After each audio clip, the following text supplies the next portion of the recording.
सरकारी तौर पर अलग अलग सरकारें आईं, तब भी वो गुप्त रहीं और अभी भी गुप्त रहनी चाहिए। इसलिए भारत जो एक भूमि का टुकड़ा है, इस भारत भूमि के टुकड़े की रक्षा की सबसे ज्यादा जिम्मेदारी जबलपुर के नागरिकों की है। इसलिए कि आपकी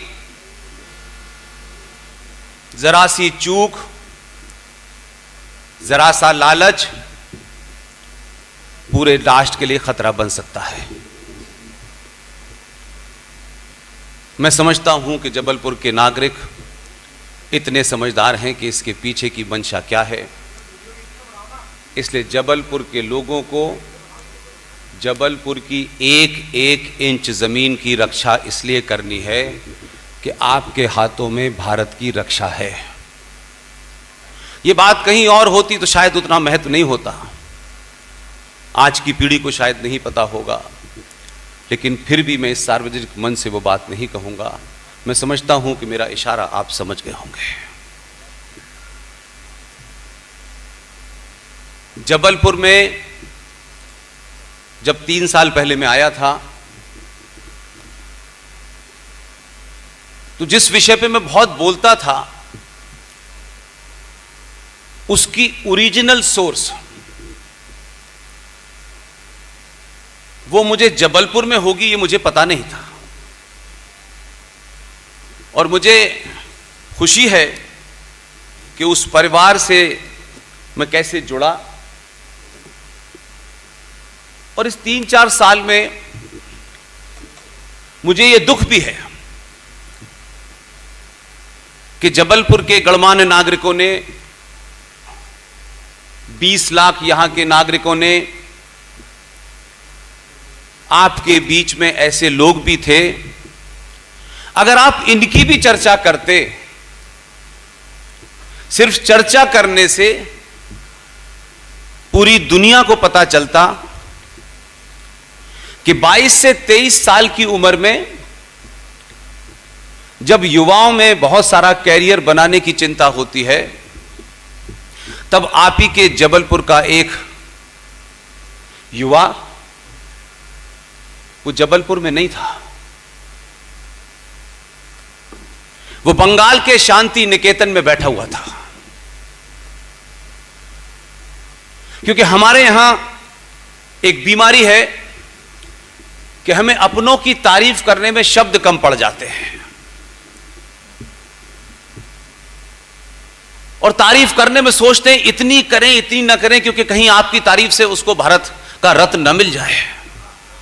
ऐसी गलतफहमी है आपको।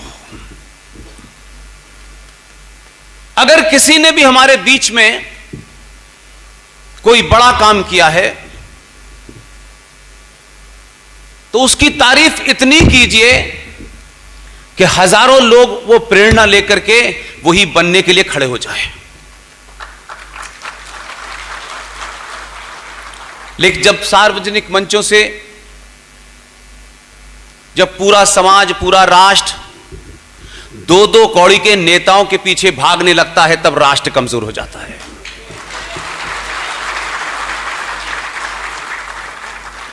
जब समाज और राष्ट्र ये मान लेता है कि जो उच्च पद पे बैठा है वही ज्ञानी है, तो समाज सड़ चुका है, ये समझ लीजिए।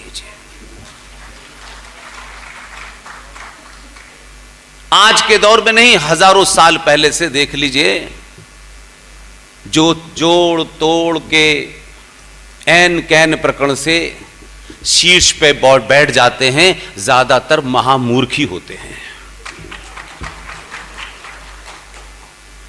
बहुत सारे ऐसे लोग हैं जो अपना काम जिस समय उन्हें मिला वो अगले 100 साल के लिए करके गए, समाज ने कभी उनकी चर्चा तक नहीं की। इसलिए जिस संकट से आप ग्रस्त हैं, जिनको आप जिम्मेदार ठहरा रहे हैं, वो आपका शत्रु कम से कम ईमानदार है।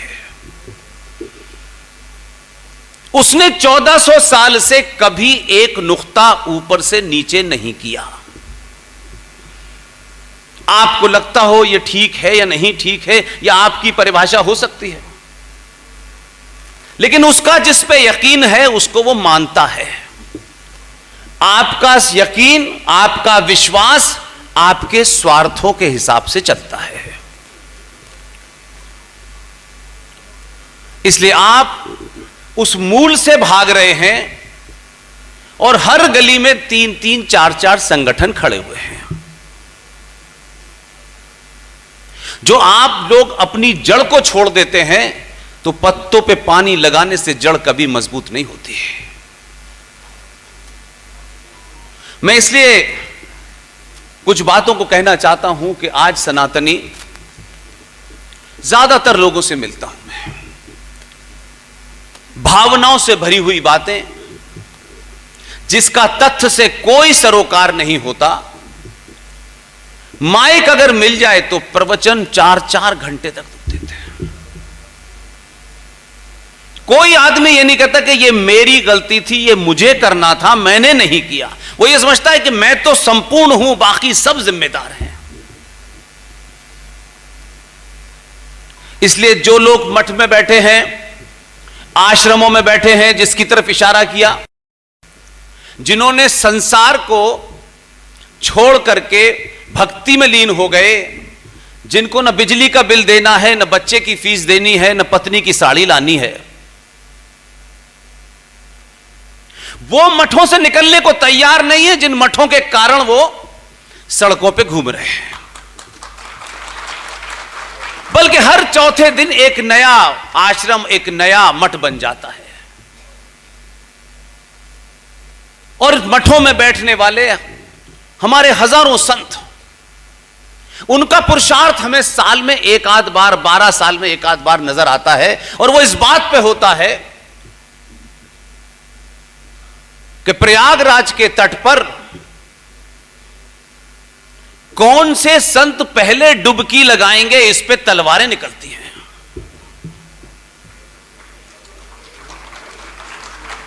गले कटते हैं।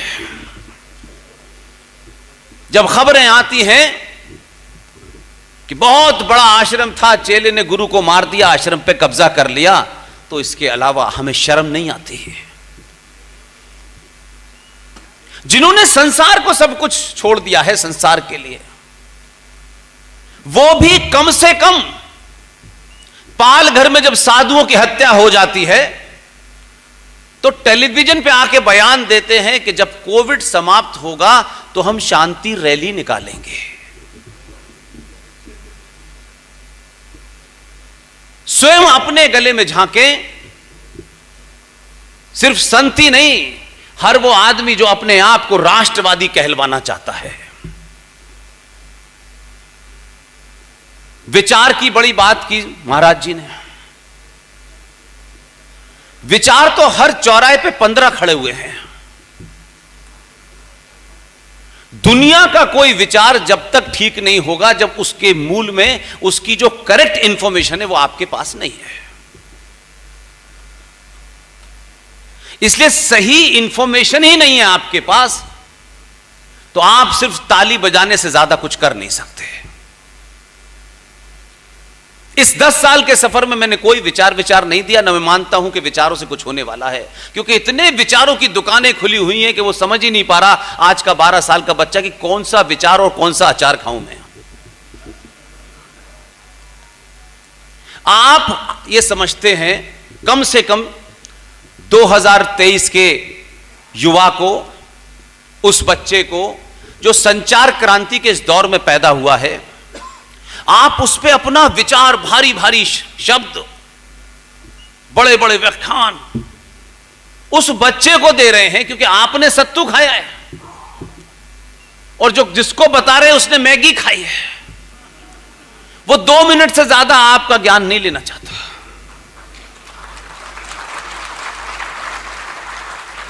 इसलिए आपको अपने स्तर पे नहीं खड़ा होना है कि हम बहुत महान विचारक हैं, हम ही जो कह रहे हैं वही सुनो। इस यात्रा में मेरे गुरु रॉ के पूर्व डायरेक्टर, फौज से निकले colonel RSN Singh, GD Bakshi, Sushil Pandit, professor Kapil Kumar, professor Pavan Sinha, Lalit Ambardar, ये तमाम सारे लोग किसी पार्टी के टिकट की लाइन में नहीं खड़े हैं।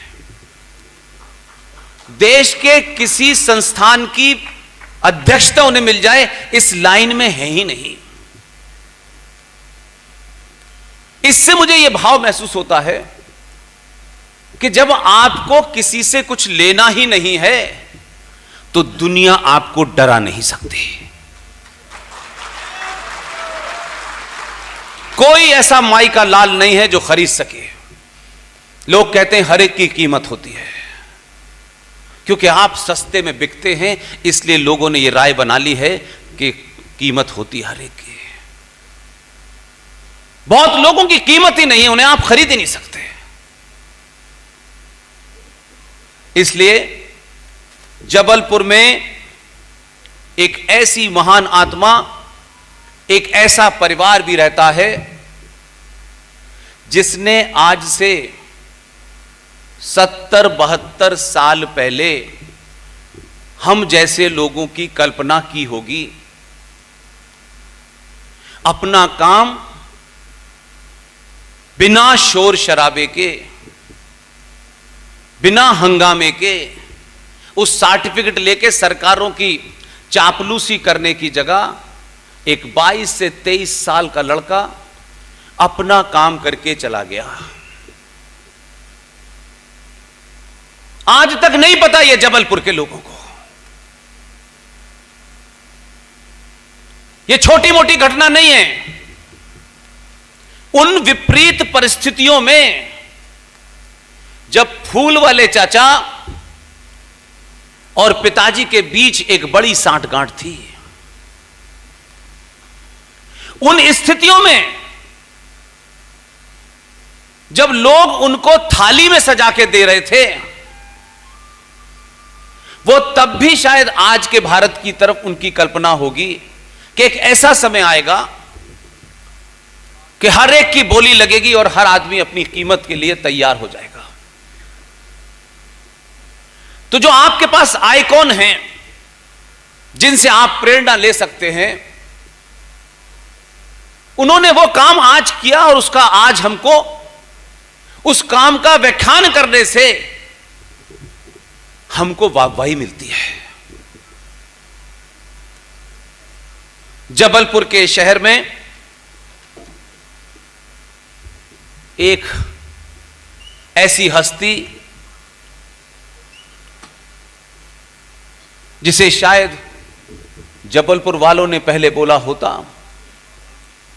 तो जरूर पूरी दुनिया में आपका नाम होता, लेकिन मैं उनके परिवार के, उनके बेटे, उनकी धर्मपत्नी इस हॉल में मौजूद हैं, इसलिए मैं इस बात को मजबूती से रखना चाहता हूं। ये नहीं कहीं कहीं जाएंगे बायोडेटा लेकर के कि मेरे पिताजी ने यह काम किया था, बल्कि उनके संस्कार इनमें आए हैं जिनके कारण ये आज तक मुझ जैसे आदमी से निजी बातचीत में नहीं ये कह पाए, क्योंकि इनको लगता होगा कि ये कहना ही अपने पिता का अपमान करना है, जो अब इस दुनिया में नहीं है। इसलिए जब जब संविधान पे बड़ी चर्चा होती है हमारे यहां, ओहो हो, संविधान पे चर्चा होगी और संविधान को लेकर के आहा एक से एक विचार आता है, और एक ऐसा झूठा नैरेटिव आप गढ़ दें, क्योंकि सनातनी हिंदू इस रोग से ग्रस्त है कि सुनी सुनाई बातों को पूरे कॉन्फिडेंस से पब्लिक में बोल देता है। एक बार को यह नहीं सोचता कि मैं और मेरा कद, मेरा स्थिति, मैं ये बात सार्वजनिक जगह बोलने से पहले इसको कम से कम वेरीफाई तो कर लूं, क्योंकि वो जल्दी में है। इसलिए वेरीफाई नहीं करता कोई। अगर उस दौर के नेताओं में अगर मुझसे आप पूछें, जो 3 हीरो थे, उनके अलावा कुछ ऐसे भी थे जिनकी शायद आज तस्वीर भी कहीं नहीं मिलेगी। उन्होंने उन परिस्थितियों में, जब संविधान लिखा जा रहा था और संविधान पे बड़ी सारी बहस हो रही थी, तो आज एक नैरेटिव चलता है, क्योंकि मैं उस नेता को सबसे ज्यादा ईमानदार मानता हूं, और उसकी ईमानदारी इस बात में नहीं है कि कुछ लोगों ने उसके नाम से राजनीतिक दुकानें खड़ी कर दी हैं। मेरा उसमें कोई इंटरेस्ट नहीं है, लेकिन उस वक्त भी बड़े बड़े लोग थे, राष्ट्रवादियों की भी गिनती कम नहीं थी, लेकिन किसी किताब में, किसी अखबार में कहीं कोई बयान मुझे नहीं मिलता है कि इतने साफ तरीके से, साफ साफ शब्दों में बोलने की हिम्मत किसी ने जुटाई हो। इसलिए मैं उनके उस कार्य के लिए कोई मंच नहीं छोड़ता जहां उनको सम्मान न दूं, और उस आदमी का नाम है डॉक्टर भीमराव अंबेडकर।